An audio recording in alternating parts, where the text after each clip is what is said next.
But they would say, oh, wait till you get to my age. And then I would get to their age and I would say, nothing happened. They wait till you get to my age. I'm there. Nothing happened. I'm better. I'm leaner. I'm stronger. What are you talking about? Like, just stop making excuses, you know? Eventually, we're all going to be in a pine box, but I'm not going to let any self-limiting belief hold me back until then. I don't think anybody should. Jay Ferruggia is one of the most elite fitness coaches in the world. He's an advisor for teams and athletes in the NFL, MLB, WWE, and many other high-level organizations. Let's dive into this conversation with the one and only Jay Ferruggia. Fortunately, a lot of people are getting aware of the importance of having muscle.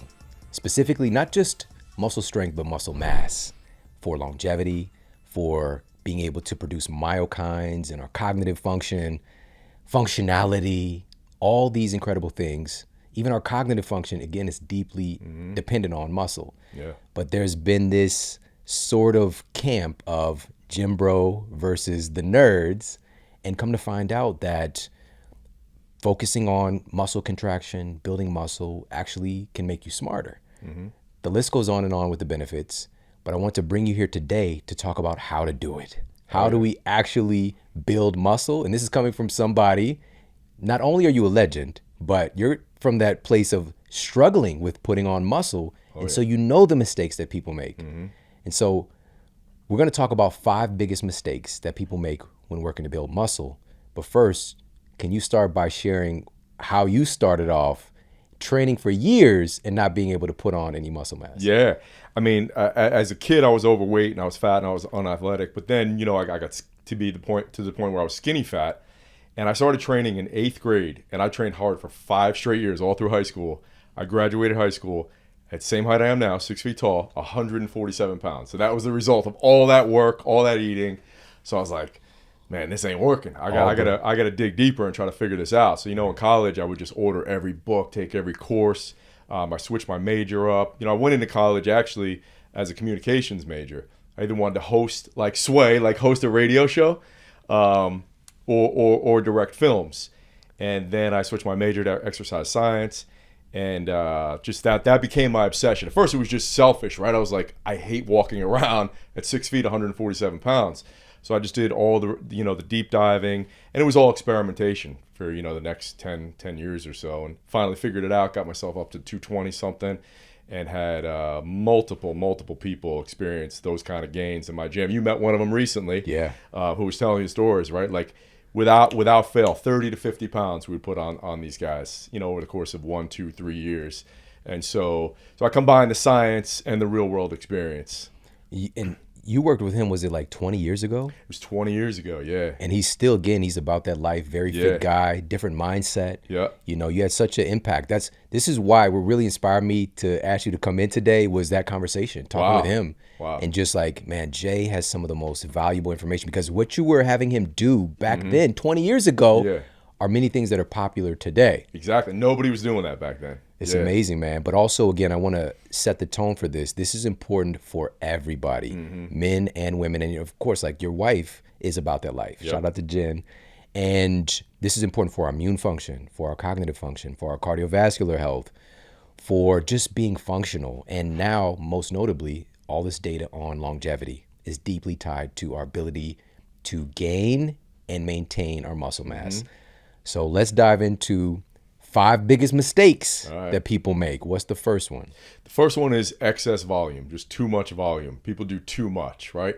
And we could go a lot of different directions with that. But first of all, like any kind of like class kind of circuit style training where you're just doing a bunch of stuff and getting like huffy puffy, out of breath, sweating, most mainstream people associate that with something productive. It's really not. It just skyrockets your adrenaline, your cortisol, your stress hormones, right? But it doesn't really do anything. There's not enough loading to build any muscle. And so people are like, well, I'm burning fat. Yeah, but you could do other things that are less stressful on your system, right? So excess volume, and then again with the kind of, the huffy puffy like circuit stuff that people are into, short rest periods are part of that. So now there's been meta-analysis now on rest periods in between sets. generally people who don't know a lot about training will be like, oh, I should just, rest 30 seconds, go again, go again. But now we know this for a fact that 2 minutes beats the brakes off of 1 minute in terms of muscle gains. 3 minutes, even better.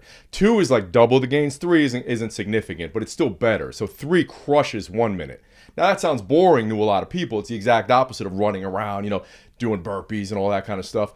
But if you want to build muscle, you got to embrace monotony, simplicity, just the boredom of doing the same things over and over again. And then obviously eating enough to recover from that and to fuel that. But so those would be a few things that fall under excess volume. And then another thing is in terms of, let's say you get your training dialed in.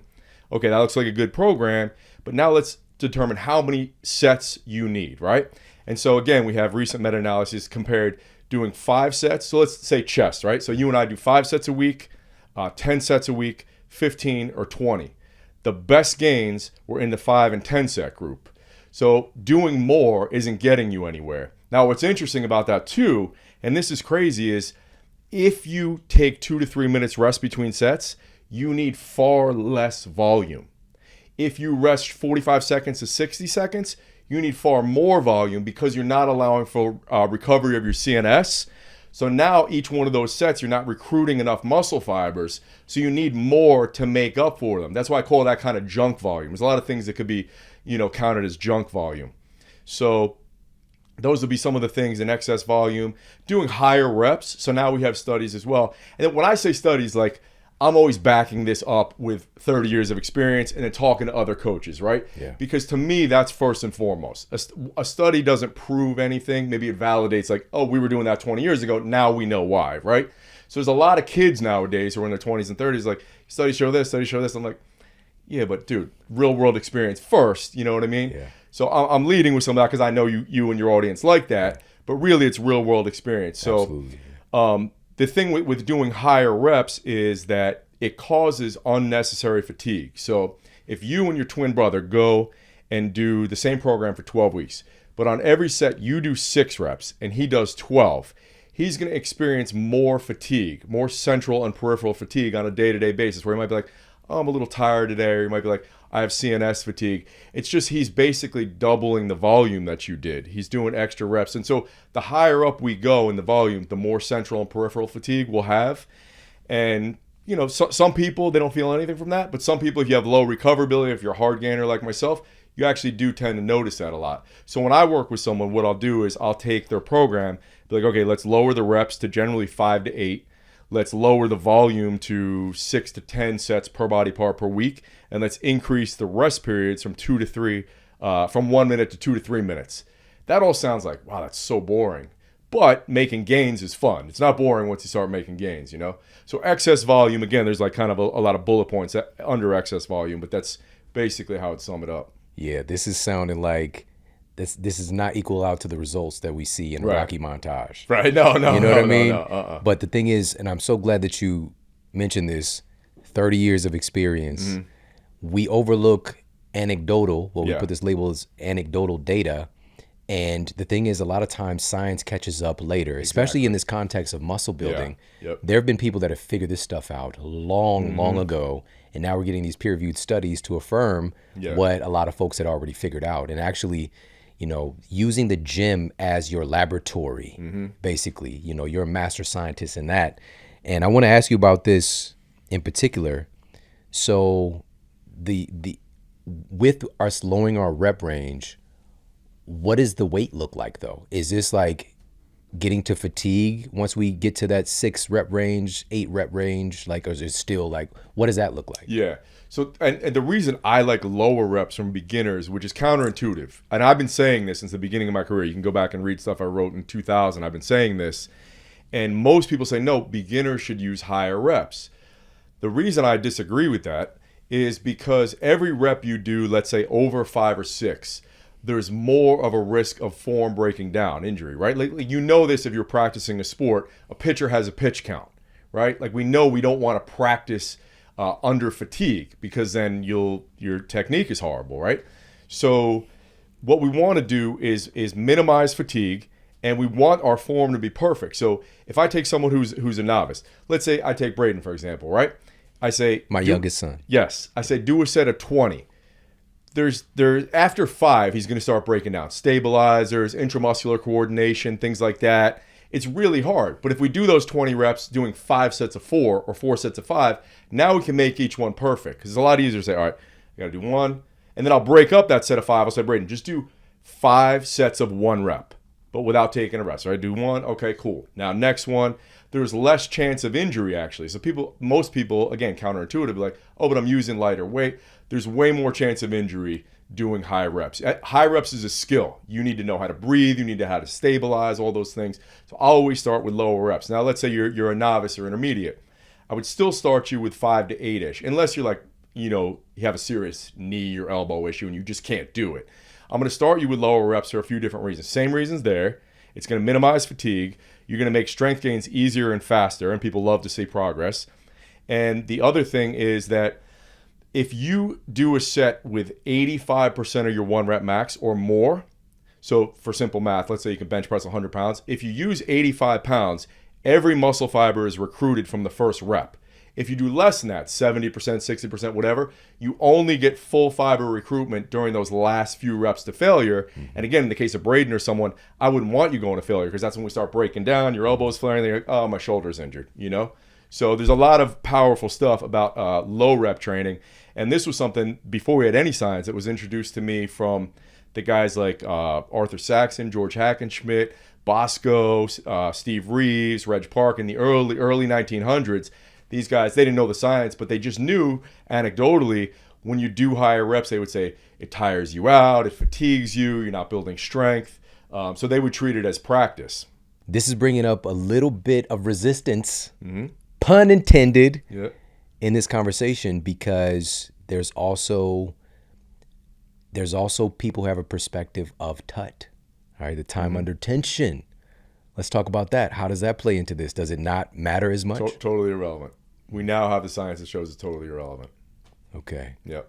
All right. Time under tension. So we don't need to be at this certain amount of time doing the thing. So back in the day, we used to think 40 to 70 seconds was ideal for hypertrophy.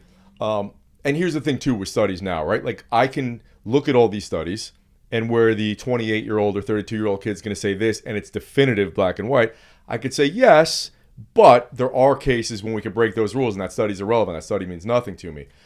So you could look at studies that say every muscle is the exact same, right? So you could train your delts the way you train your quads, the way you train your lats.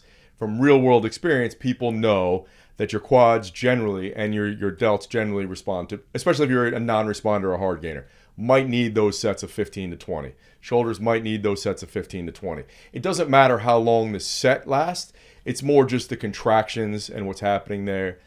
We just know from years and years of experience. Some of the guys with the biggest quads did 20 rep sets. And it wasn't just that they were dummies. Like, they figured out if I do 5s, my quads don't grow as much as when I do 20s. Now, again, you're risking that excess fatigue, so you got to decide what's right for you. Got it. All right. So there's going to be some muscle distinction here as far as the rep range. A little bit, yeah. Okay. I wouldn't do that, again, until you're more advanced. I would say just generally start out 5 to 8 on most stuff, 5 to 10 maybe, and then be smart about it. If you're like, hey, my knees don't feel good if I squat for 5s, cool, do 8. Still hurts, do 10. Still hurts, maybe we got to do 12, right? It depends. So that's where, again, it depends, where we can't just go 100% by the studies. It's individual with certain things. All right. So how should the weight feel once if we're in the rep range of 6 to 8, how should the weight feel once we get to 8? Yeah. So I like, again, I'm going to keep you further away from failure the more of a newbie and novice you are, because again, we're just risking injury and we're risking form breaking down. And form, technique, execution, whatever you want to call it, that's the first form of progressive overload. So I just want better form. So you can, even you and I at our level, I was going to say anyone at any level, form has to be first. So you and I could use the same weight for weeks on end. If our form's getting better, we're improving intramuscular coordination, our CNS is recruiting more muscle fibers, we can make gains. So sometimes people get carried away with progressive overload, meaning I got to add one more rep than I did last week, or I got to add 5 pounds, or just put on like those little magnets on the bar. But that's not how your body works. So progressive overload, I always say form first and foremost. And then what should those reps look like? We get more advanced, right? Me and you go to the gym, they should be probably within 1 to 2 reps of failure. Now, failure, again, gray area. For me, failure is perfect form. So you're going to be struggling because for hypertrophy, now we know this unequivocally, you need three things, right? So you need mechanical tension, although actually there's an asterisk here. We used to think you need mechanical tension, you need metabolic stress, which is just a pump, that feeling when your muscles swell up, and you need muscle damage. Recent studies have proven that these two don't matter. But I could argue that, okay? But what we know unequivocally is you do need mechanical tension. Now, there's still some people who don't know what that means. I still see a lot of people, and even friends that I respect, thinking mechanical tension is heavy weight. It's not heavy weight. It's the involuntary slowing of the contraction speed, meaning when you get to those last few reps, let's say I'm doing curls, right? The first few are like this. The last few slow down. No matter how hard I try to move that up, I can't. So that's an involuntary slowing of contraction speed. That's what's required to maximize hypertrophy. So I need to get to the point where as fast as I try to move the weight, I can. It's still slowing down. Now, should that be all the way to failure, or should that be 1 to 2 reps shy? It's kind of individual. It really depends. For most people, I say 1 to 2 with perfect form, finish with 1 to 2. Some sets, you should do that. It just depends on the exercise and the individual. If you're, shaking, like you're having a nervous breakdown, your eyes are popping, that's too much. You're going to feel that the next day, and it's going to negatively impact your workouts. But, you're working hard, involuntary slow contraction speed, perfect form. We don't let any form break down. And then that's the end. Now, if you are someone that for whatever reason we determine like, hey, man, you're under a lot of stress right now. You're not sleeping a lot. Even you have gut health issues. Like training too hard can negatively impact your gut health, right? I go, all right, Shawn, it's not a good idea for you to go to failure right now. Let's go 3 reps shy. If you're going 3 reps shy of failure, we're going to have to do a little bit more volume. So where I might say, hey, let's do 8 to 10 sets a week, maybe you're going to do 12 sets, 13 sets. Nothing crazy, but you're going to need to make up a little more volume based on how you're training. I did not even think that you would talk so many times about the central nervous system. Like we don't think about that part. And that's really what's deciding which muscles are firing, the muscle recruitment, all that stuff.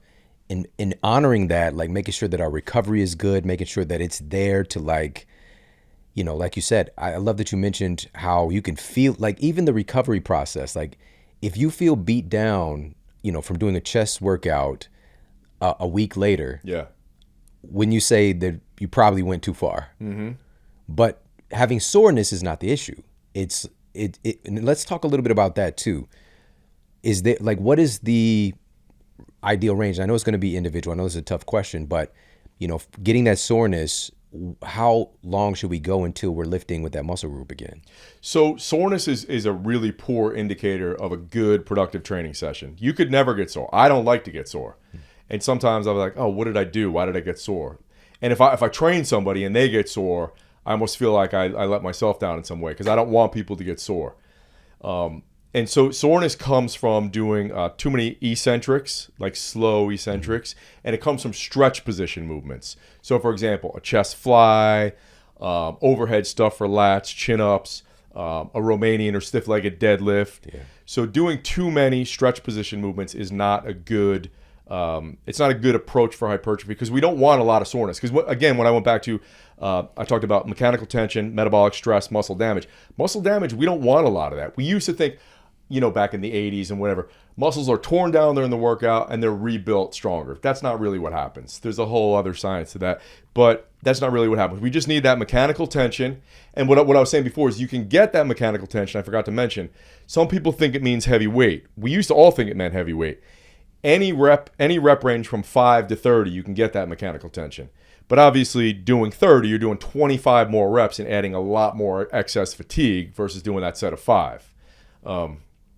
So I love it, man. Thank you. Like the soreness question is just like stuff is popping up for me too, and just to be able to hear your feedback is dope. Yeah, you don't need it. I don't like it. I don't think it's definitely not a good indicator of anything productive happening. And too much is bad. If you have too much soreness, definitely don't train, but then adjust what you're doing next time because you shouldn't be getting really sore like that. That's causing all kinds of cytokines and all kinds of problems that we don't want, right? Yeah. And also, honestly, it just reduces your desire to perform. Exactly. You know, when especially with sore hamstrings, it's just like that's probably the worst vibe of any soreness is like sore hamstrings. It's the worst. Trying to drag your legs around. Yeah. All right, so we got. Let's just touch on that for one more second. Sure. Because to what you said there, a lot of people don't love training the way I do. I want them to, and if I make them sore and I make them beat up, and then the next day they're like, I have less energy. You know, I'm just a stockbroker. I have more energy now. Now I'm training. I have less energy. I don't want that. I want you to feel better. So it's gonna again look like on paper, like, is this all I'm doing? No soreness, no fatigue, but you're gonna feel better and you're gonna build muscle. And again, you know, it's ideal for longevity and all the things we talked about. Awesome. All right. Biggest mistakes. We've got 5 we're going through. Number 1 is excess volume. Let's move on to number 2. What do you got for us? So we kind of covered it. It's just not lifting heavy enough, right? So I talked about the benefits of the low rep training. Again, if you're over 85% of your 1 rep max, you have full fiber recruitment, and then you're just avoiding excess fatigue. More reps are going to cause more soreness. They may actually negatively impact insulin sensitivity, which is crazy. And yeah, so that's really the thing. And if you go to most gyms, most people are trying to get somewhere and they're just using weight that's just way too light. You know, you're not getting that mechanical tension. You're not getting anything. So I would say just train heavier is really a huge thing for most people. Now there are people who ego lift and they're just training way too heavy, but you know, that's a whole nother thing. So we've got to find that pocket for ourselves. A sweet spot, yeah, which again is generally somewhere between 5 and 10 reps within 1 to 2 reps shy of failure. Okay. Yep. But for any of us that are looking to add more muscle to our frame, and if we're not seeing the results, one of the things to pay attention to is, am I actually lifting heavy enough to get this response? All right. But also within that, you've already shared it with perfect form, having great form. Is key, yeah. Okay. All right. Let's move on to number 3. What do you got? So selecting the right exercises. Now, we've all seen, you know, the list for years and years and years, top 10 exercises, bench, squat, deadlift. Nothing wrong with any of those. All good exercises. But you for most people, you want variations of those exercises. So when we look at an exercise, we want to look at, okay, does the resistance profile of this exercise match your body's strength curve? Does it line up well? Does it fit your structure, right? So what might be good for me might be different for you, might be different for Ann, might be different for Jordan, for Braden. Right? Like let's say we all get together, we're all going to squat. I might say, hey, you've had low back issues, so I'm going to have you do a staggered stance, like B stance goblet squat. And then just knowing Braden's age and his height and how many kids I've worked with like that, I'm going to say we're going to have you do a safety squat with heels elevated. Jordan does everything perfect, so he could just do a regular back squat, right? Maybe Ann, I look at her and I say, Ann, you know what? We're going to have you do a trap bar deadlift, which is a hybrid, right? So we're all squatting, but it's different for each one of us. And then maybe you're like, I just want to work on my quads. And we're like, okay, well, we don't want to risk your low back, so let's go on something really stable like a hack squat. It's got to fit your structure. So even if I said, hey, here are the 5 best muscle building exercises. If it doesn't fit you, if it hurts your shoulder, don't do it. It doesn't matter who says it. It doesn't matter if Phil Heath says it, whoever says it. It's got to fit you. So it can't cause pain. It's got to line up well with your structure. An exercise should kind of align with gravity, right? You see people doing this or they're pressing like this. It's like, yeah, gravity only goes this way, bro, not this way. You know what I mean? And then we would just want big compound movements that recruit a lot of muscle fibers. So the movement pattern, squat, hinge, vertical press, horizontal press, vertical row, horizontal pull. Those things are really important. Isolation stuff is kind of just icing on the cake. If you don't have a lot of time, I wouldn't even worry about, doing bis, tris, lateral raises, things like that. We want those big exercises that recruit as much muscle as possible. Got it. All right. So if we have time, then we could dibble dabble in those more isolation exercises. But for 90% of us, probably focusing on those compound movements, because even working on your back, doing pull-ups and lat pulls, you're going to be working on your biceps. But the key, again, is picking the right exercises for you. Yeah. I'm so glad that you mentioned this, because I know you hear this a lot too. It's just like, well, I can't do that. Yeah. Especially when it comes to things like squatting, right? But just like, do you get up and down out of a chair? Yep. Like just being able to inquire and have people to think about, like, where are some movements that I do incorporate this that might not be this stereotypical version of a squat, right? The ass to grass, barbell, all that. There's like dozens, maybe 100 different ways that you can perform this squat. Yeah. Yep. And so what I do that's very different from what most people do. Most people go in and they'll go right to that main compound exercise first. They'll walk in, I'm right to the squat rack. You wouldn't do that in any other physical endeavor. You obviously, maybe you do your warm-up, whatever, but you're still going to your big compound exercise. It might take 20, 30 minutes for you to be ready for that. So what I'll do first with most people that are advanced or been training a few years, especially guys our age, I'll have them get a hamstring pump first. So meaning the squat's never going to be the first exercise. Maybe it's leg curls, maybe it's glute ham raises. I might have them get a glute pump too. So maybe we'll do hip thrust with a bar or a machine. So now everything back here is pumped up. So when I squat down, it's going to feel so much better. And I've also had, let's say, an extra 15, 20 minutes just to get blood flowing. There's a pump. My CNS is more fired up. And maybe you tell me your back or your knees or whatever bother you. Okay, let's do a single leg. So now maybe you're going to do a step up or a rear foot elevated split squat. Now when I have you go squat, it feels amazing. There's never been anyone that I did this with that didn't say that was a game changer. Like, for example, the other day I got a message from Chad Gable. He's a WWE superstar, and he was on the Olympic wrestling team. So high-level athlete, right? We just started working together not too long. He's been following my stuff and dabbled, but he never had me put together a program for him. He's like, dude, I've never felt this good my entire life. It's unbelievable. Now, some of that was reducing his volume and all the other things we talked about, but the sequencing that I do, game changer. And then, certain people, most people, and a lot of people aren't going to like to hear this, can't do a chin-up, shouldn't do a chin-up, because they don't have the shoulder mobility or the thoracic, which is your upper spine mobility, to get your arm directly overhead. So what I do is either I'll start them with a pull down. Now, if I move my arm from directly overhead to 30 degree, a 30-degree angle, and line with my torso, much less likely that I'm going to get elbow and shoulder problems. So we can do that on a pull down, or we could do that on a modified chin up, where if I'm leaning back here on rings or a bar, and I put my feet up, now I can lean back. You could also do that on one of those Gravitron machines, or just put a band around the chin up bar and lean back as you're doing it. Most people don't have the core strength to be able to be straight, to do this without a band or something. Yeah. So just the positioning is really important on a lot of things too. This is one of the biggest reasons that I would love folks to follow you, to get more in tune with your work, is just being able to have access. It's like a superhero utility belt of different movements. And that could be, just even when you said it, like a game changer to get the hamstring pump, and then going over, like, we don't think about things like that. And also, again, there's so many variations to exercises. You just shot them right out, just those varieties of different squats for different family members. But the bottom line piece for all of this is that these are all inputs that are required if we're going to build muscle. Yeah. And the vast majority of us can do these movements at some capacity. And so having a coach, having somebody who's 30 years of experience and actually helping the highest level folks to just everyday folks that are just trying to get healthier, it's priceless, man. It's priceless. All right, so we've got excess volume, number one. We've got not lifting heavy enough, number two. We've got selecting the right exercises for you. What's number four? Now you got to do those exercises properly. So technique, execution, that is huge. And that's really the biggest thing I see, when I go into public gyms, and the mistake that stands out is, wow, like, we got to work on that. Because it's an interesting thing with lifting, right? Like, and nobody would go play golf for the first time and go, oh yeah, I know how to play. Or we wouldn't step onto the basketball court the first time. But people go to the gym like, yeah, I know what I'm doing. I'm fine. It's like, not really, bro. Like, that doesn't look good. That doesn't look safe.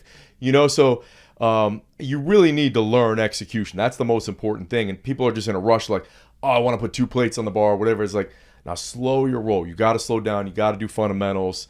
I mean, that's really the most important thing, is just get really good at the exercise, because we all know people, and I've done it a million times, right? You have nagging shoulder injuries, nagging back injuries, my knees hurt, all these things. It's like you wear it almost as a badge of honor. It's like battle scars. Yeah, I benched you. It's like, but that shouldn't really happen. Once in a while, you get too amped up, you do something stupid. Okay.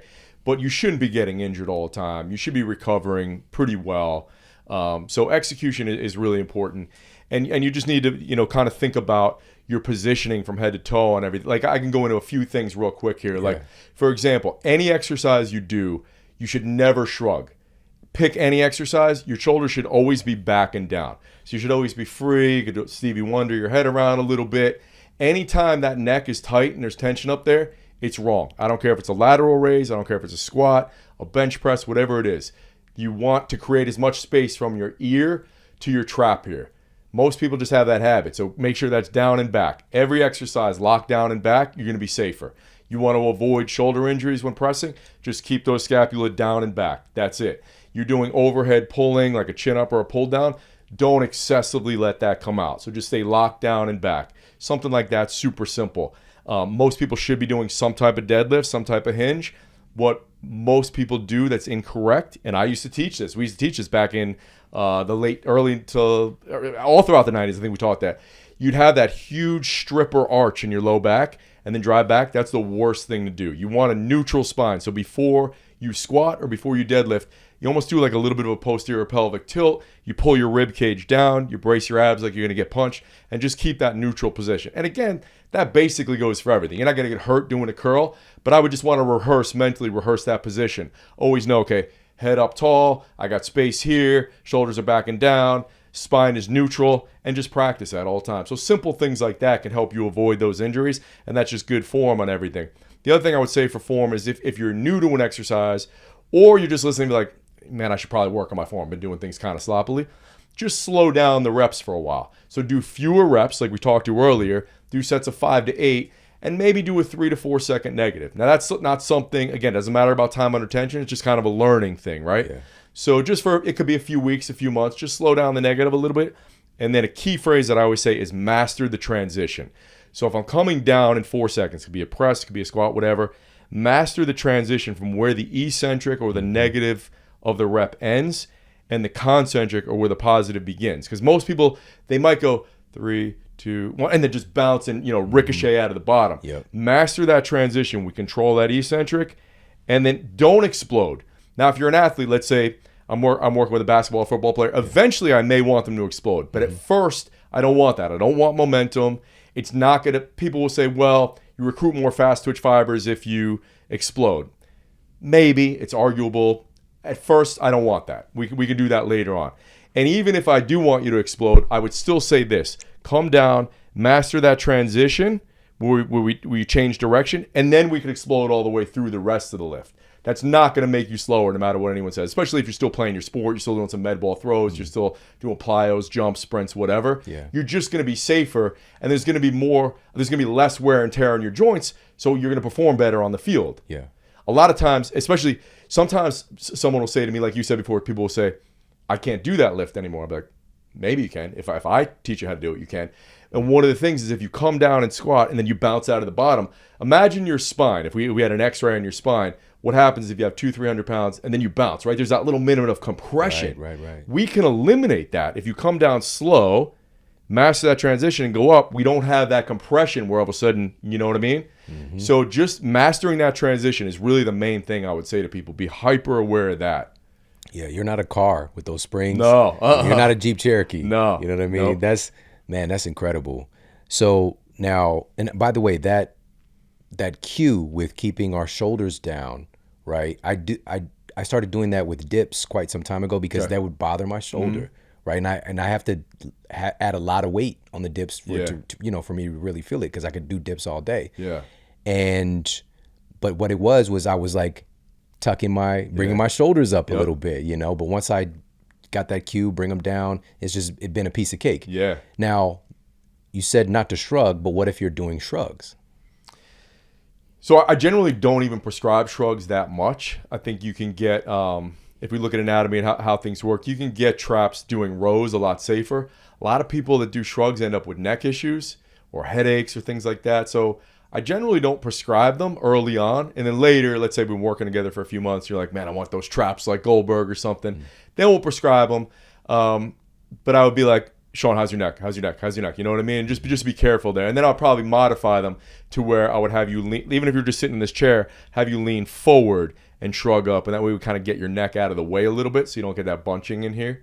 So just small modifications like that on every exercise. And then, I trained with your son, Jordan, like every exercise, none of this is proven by science, just 30 years. So I go, hey man, just try to actually do a thumbless grip on that.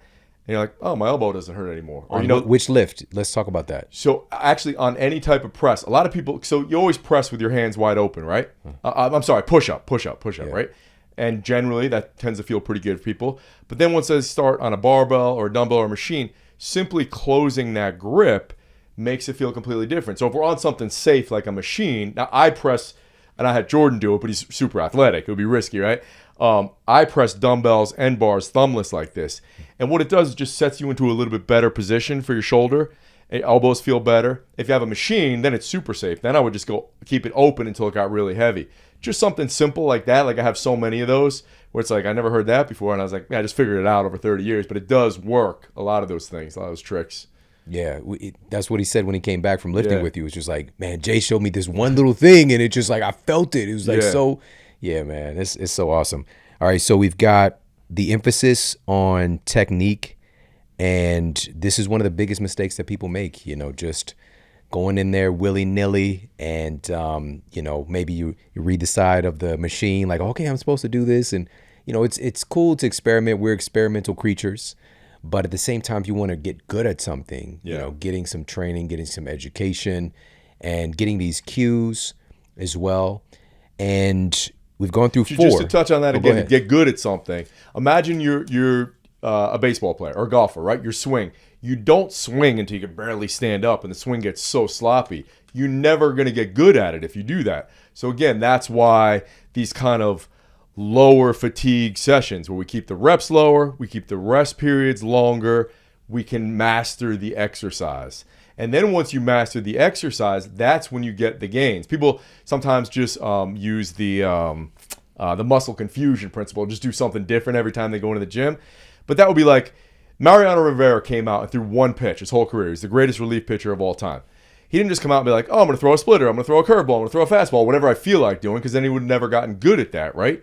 So you got to get really good at an exercise, and then you improve inter and intramuscular coordination, and that's when the gains actually happen. So you actually have to stick with an exercise for a long time to see the results from it. Everyone's kind of like, we live in this immediate gratification society, and I get it. You want things to happen overnight, but you got to do the same thing over and over and just approach it with that mindset of mastery. How can I get better? How can I get better each week?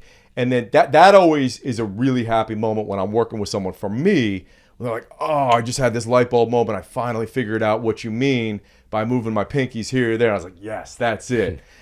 Because, again, that's what's really going to lead to the gains. You can't just pile on the weights. Your body doesn't work like that. Like your connective tissue recovers 6 times slower than your muscles do sometimes. So it's like you have to give that connective tissue time to adapt. If you're just every week, and sometimes you can do it, especially if you're younger, you could put 5 pounds, like Jordan could put on 5-10 pounds every week on a lift for, let's say, 6 weeks straight. But eventually he's going to have something be like, oh, my elbow or shoulders. I try to tell everyone now, like, slow your roll a little bit. The body's not a machine. You can't just linearly go up and up and up. So what I always tell guys, especially our age, is, look, progressive overload is really important. You can't use the same load forever. You're not going to change the way you look. You're not going to build muscle, which is what we're talking about here. But just go in and assess how you feel that day. Last night, maybe I didn't sleep as well. Maybe my nutrition wasn't great last night. And I go in and I start warming up. I'm like, man, that's weird. What is that weird little tweak in my shoulder? Now, 15 years ago, I would have said, who cares? Rub some blue heat on it, which is like this horse liniment you put on. So it feels like it's on fire. You don't even feel it. And then we just start powering through it, right? And then you're like, yeah, I think I got to get shoulder surgery. You know what I mean? So it's like you got to listen to your body. That's why when I give someone a program, especially someone who's type A or OCD, I'm like, bro, just chill. It doesn't mean you have to go up. It doesn't even mean you have to do the reps I have listed that day. If I listed 6 to 8, and you're like, I just don't feel it. My shoulder hurts. I have to do 12 to 15. Do 12 to 15 that day. Lightening up on the weight. Lighten it up. Yeah. Right. You have to listen. If you're just going in like, I have to beat the logbook, I guarantee you're getting injured. Oh, man. All right. We're at number 4 here on these lists of biggest mistakes. What's number 5? The last one, and again, there's overlap here. We kind of covered it, but it's just not training hard enough, meaning the proximity to failure.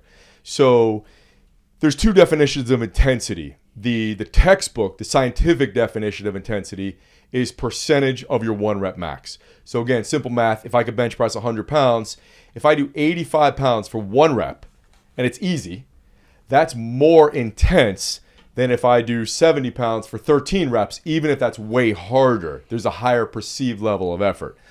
But the meathead definition of intensity is just perceived level of effort, right? Yeah.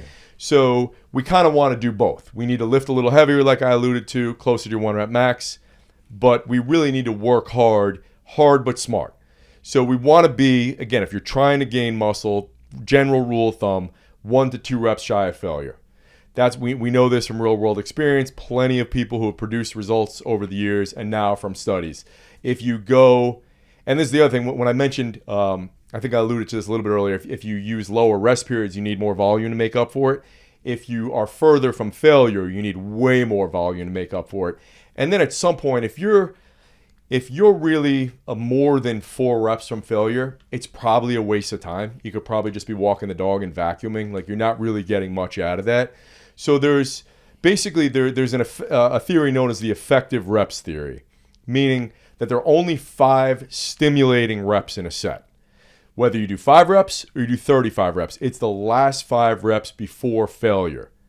Even Arnold knew this before we had the science. He would say it's those last few reps when you're really struggling. That's what causes the growth. And he was right. People said it before Arnold, and they were right. We didn't know the science. Now we know the science behind it. Again, involuntary slowing of the contraction speed. So we have 5 stimulating reps, possibly. Maybe it's only 3, maybe it's 4, we don't know. But there's a max of 5 in a set. So if you want to be more efficient, do sets of 5. You know what I mean? Do sets of 8 and leave 1 or 2 in the tank. That's, again, why I lean towards lower reps. But we need to get within 1 to 2 reps shy of failure, train hard enough, and again, chase progression, but smart. So progressive overload, oftentimes I would say the first rule of training is progressive overload. That was the younger me. That's why I didn't mention it here. It's still super important. We need to be doing more weight or more reps with the same load, but not every single week. We need to progress through form and technique first, listen to our bodies, but then we have to, like, if I started a new exercise today, let's say I'm doing 60-pound dumbbells, if I'm still doing 60s in a year, I guarantee I haven't changed. I should be doing 65, 70, 75s eventually, you know? And so progress may look like if you invested in a stock, right? It's not just going to go straight up. It's going to go up, it's going to plateau, it's going to go down, but you just stick with it over time, and then eventually it gets easier. Like Frank Zane was one of the greatest bodybuilders of all time. A lot of people argue that he should have beaten Arnold in some contest. And Frank Zane said the same thing. Maybe I just, because I'm such a meathead, I picked 60s there. He said, I'll grab the 60s on a dumbbell press and I'll use them until it's no longer challenging. And then I'll go to the 65s. Whereas again, some of this, progressive overload, beat the logbook mentality is you get those little magnets. Now you do 61 and a quarter next week. The following week you do 62 and a half. Then you do 63 and 3/4. Then you do 65. But again, you will break down doing that. So it's train hard enough, train within 2 reps shy of failure, but be smart about it. This is fire. This is so good, man. Thank you. I want to circle back to number 4 on the technique. You mentioned a really important part of fitness. You mentioned explosiveness and working with a lot of athletes over the years and putting in distinct things for that purpose versus trying to be explosive on a squat, for example. Yep. And this is something that, we didn't know each other for a nice portion of our lives, but like we happen upon some of the same things, and I would basically pair things, right? So I've got my squats for this purpose, and then I've got my box jumps over here for this purpose. I'm specifically doing explosive movements over here. Yes. And then I've got my strength aspect, my muscle building aspect on this thing over here.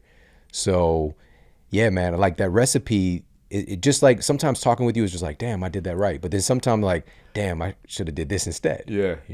Yeah. But that's important that you bring that up. I think no matter what age, no matter what stage you're at, you should include, again, for longevity, right? You should include some of that explosive stuff. It doesn't have to be hang cleans. It could just be simple stuff like let's just throw a 10-pound medicine ball. Let's do simple jumps.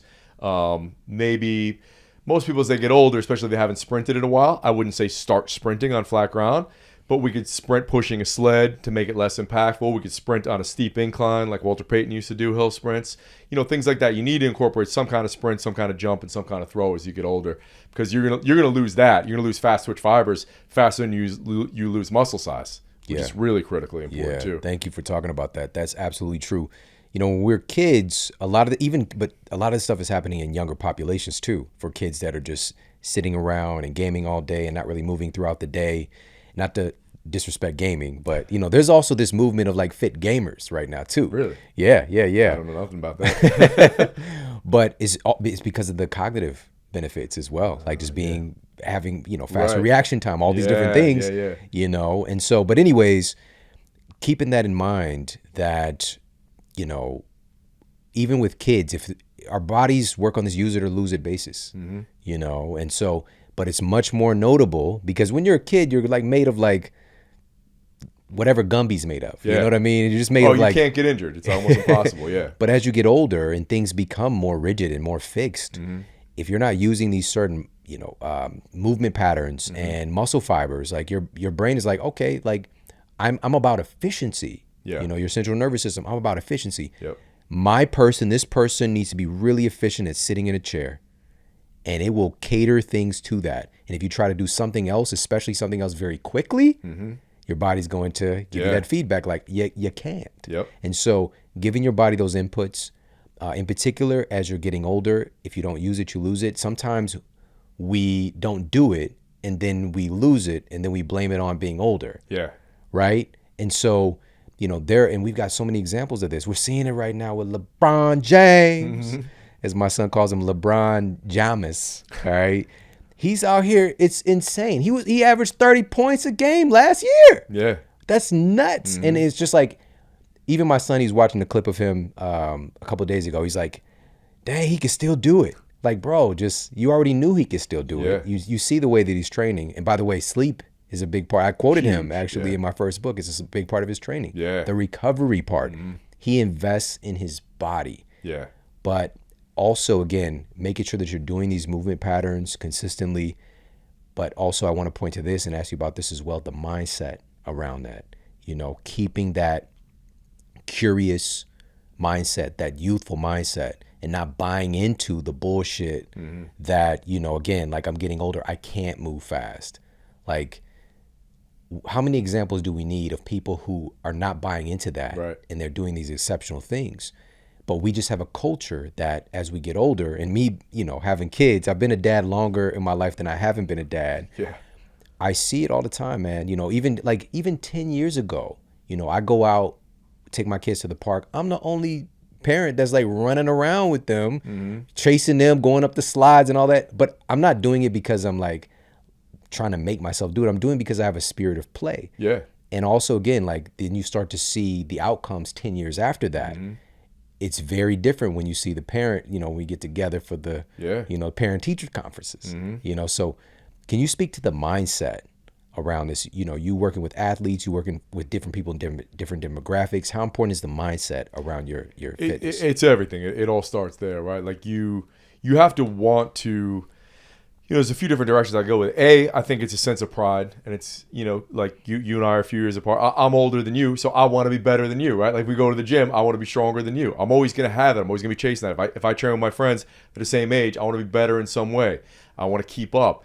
And nobody that I know that you look up to or admire ever mentions their age, right? It's just like, you don't even think about it. That's true. You just, like, it never occurred to me, oh, I'm 49 now, I shouldn't be able to do this stuff. Never would occur to me. It's just you have that same kind of aggressive, relentless mindset of like, let's just keep getting better. Let's keep getting better. Maybe you got to adjust things. Maybe you don't recover as fast. You have to accept reality. Like maybe it takes me an extra 48 hours, whatever it is. Okay, cool. So how do we change our training? And, you know, we didn't cover in this podcast, which you alluded to there. Obviously, the recovery, the sleep, the nutrition's everything. We're just talking about in the gym stuff. But I think it's just a sense of pride.